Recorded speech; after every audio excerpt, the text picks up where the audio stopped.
it can be really, really devastating to the way of life as well as the economics of an area. Without the reef, you don't have the lobster. Without the reef, you don't have the fish. Without the reef, you don't have the tourism dollars. So if you're from a place where all of your money is gained from tourism, there'll be fewer and fewer people if there's less and less reef.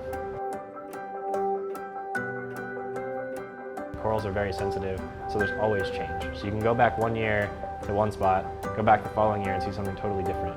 I try to figure out, what happened during this year that made this change. And that's one of the things that I think is really interesting about corals, and it's great from a scientific perspective.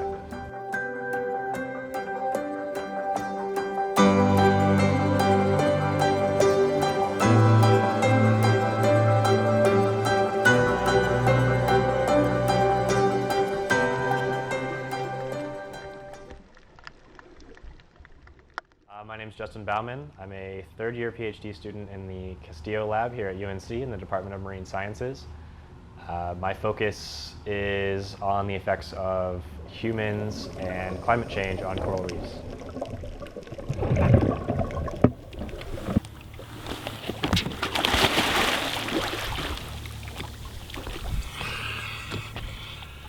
I really didn't have a personal connection with the work until I went and saw the actual organism living on the actual reef and saw kind of the whole reef working as a whole.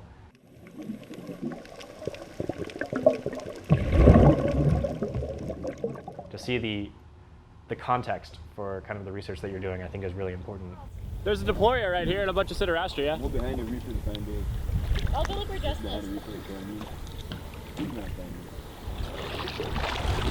Yeah, that's what I wanted. When I looked in, I wanted more bolder corals.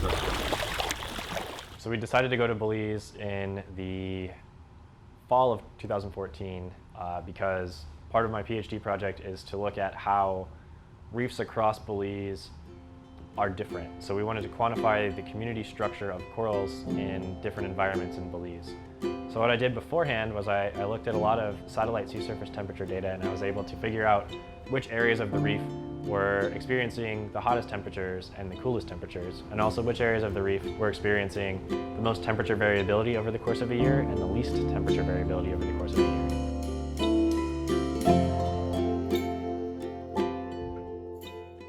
Every single thing of every single day was planned out to a T. And immediately upon arriving in country, things changed. What? He says we just need to tell him the time and it'll be fine. Let's say 5:30 a.m.? Yeah. Okay. Carl says, can we do 5:30 a.m.?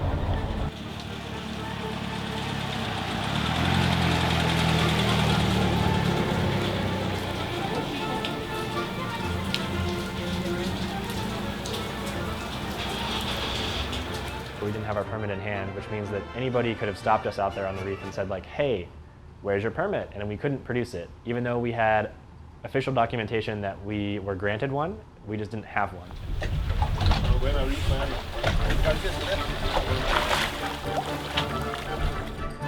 I was emailing them and calling them, and I wasn't really getting great response. And when we got there, they didn't have a permit for us. Maybe that's not him. I don't know who that guy is. Fisheries Department just stopped by our site here to check things out. Doing their routine patrol. Everything's good to go. They know Carl, they know Jackie, so we're in good shape. Just letting us continue with our research as planned.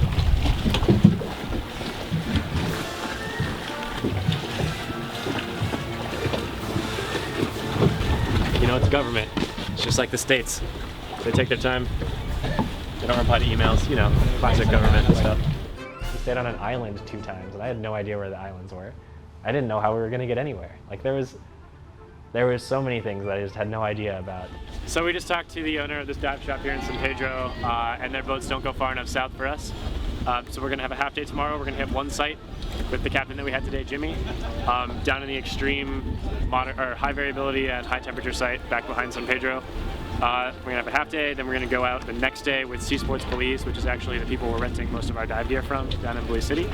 And we're going to hit 3 sites from Key Chapel all the way back to Belize City, and then we're going to hop the ferry back here and sleep.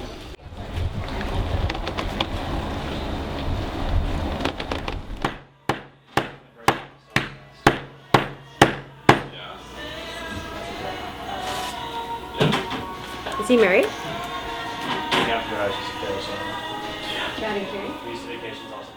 You know, we're climate scientists, and we know that CO2 is kind of a big problem right now. It's leading to all of these negative impacts, and there's a lot of time and energy and effort and CO2 going into you traveling to wherever you're going, be it the Caribbean or the Pacific or anywhere. And you have to pay for those flights. You have to use all that energy to get there, and then when you're there, you're driving around in boats, you're using a lot of gas, and you're also destructively sampling some of the reef. So while you're trying to prevent all of these negative impacts, you're actually also creating some yourself. So there's got to be a balance. You can't just always go to the field, because it's just at some point there's no amount of research you can do that is offsetting all of those negative impacts that you're providing just by going there. God.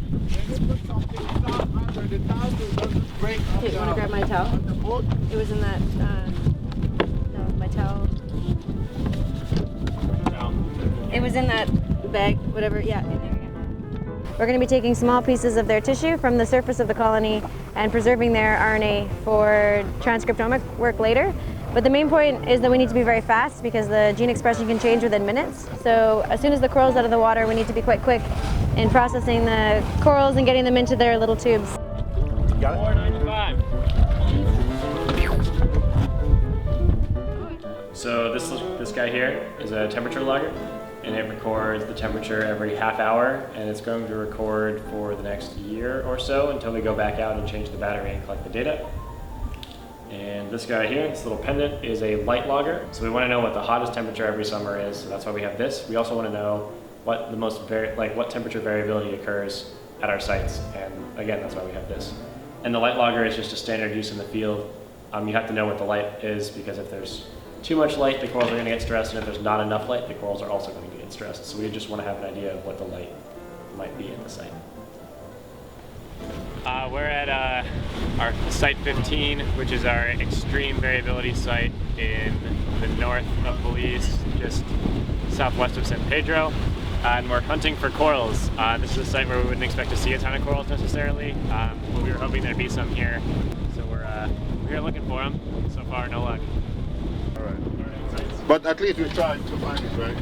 Yeah. Thanks for looking. Yeah. It's not a big deal. Well, we were out looking for our extreme site in the north of Belize, back behind Key Cocker, near San Pedro. And we looked around, we didn't see anything.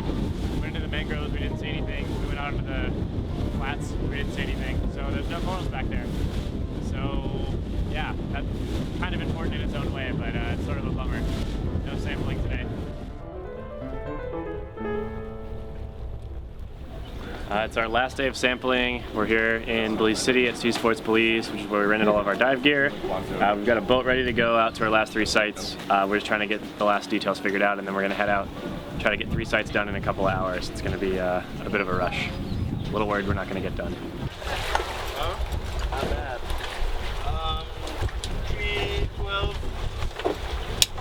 And the other one is blinking. Okay. Thank you. We have to be back here by 5 o'clock to get on the ferry over there, and 2 hours per site is not very much time.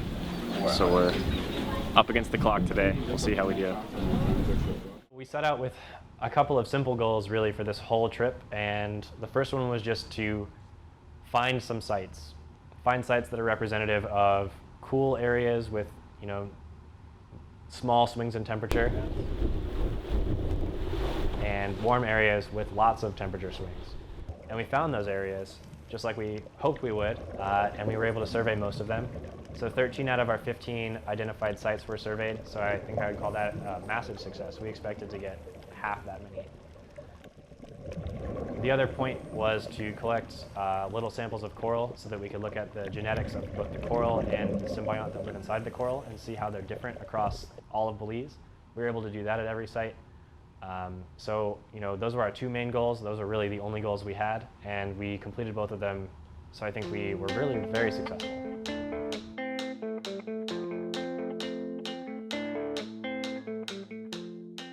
I think one of the key takeaways is that if you go over to this less ideal environment, you still have corals.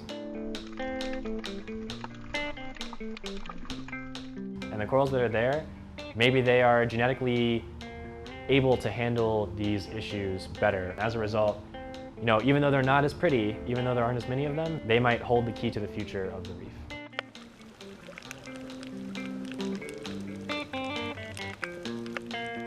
We were able to travel further north than anybody that I know of and find corals, so I think that was really successful.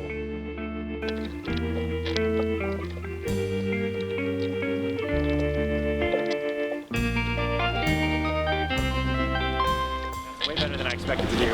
So I'm pretty happy with the way things went. And now we're just packing up and getting ready to go home.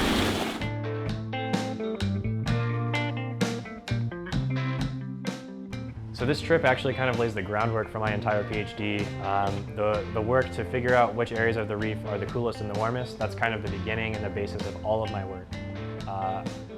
We plan to return to Belize in 2015 to do additional work as part of my PhD so we can correlate the growth of every year with the temperature of the water and see, how is temperature affecting the growth of each individual coral. So this is really like the groundwork for my PhD, and I do hope to and plan to return to Belize at least 2 more times. You swim offshore another 100 yards and there's like nothing out there. But the coral reef is kind of like an oasis in this desert where there's just tons of life and they're just so like biodiverse and interesting.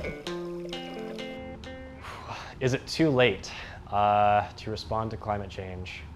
The optimist in me wants to say no. I want to say that it's not too late in the game to get involved, to start working on things. But from a realistic perspective, it's not necessarily too late in the game, but it is late in the game. Things are going to change. I live off this reef. It's my home. To me, it's my home too, and it's everyone's home that is a tour guide like me. We depend on the reef. Without the reef, there's not us. The best thing we can do right now is figure out kind of how each organism is going to respond, work on figuring out what the future is going to be like, and start planning for it. But also, it's really important to continue to try to conserve things that are threatened, to keep them around as long as possible.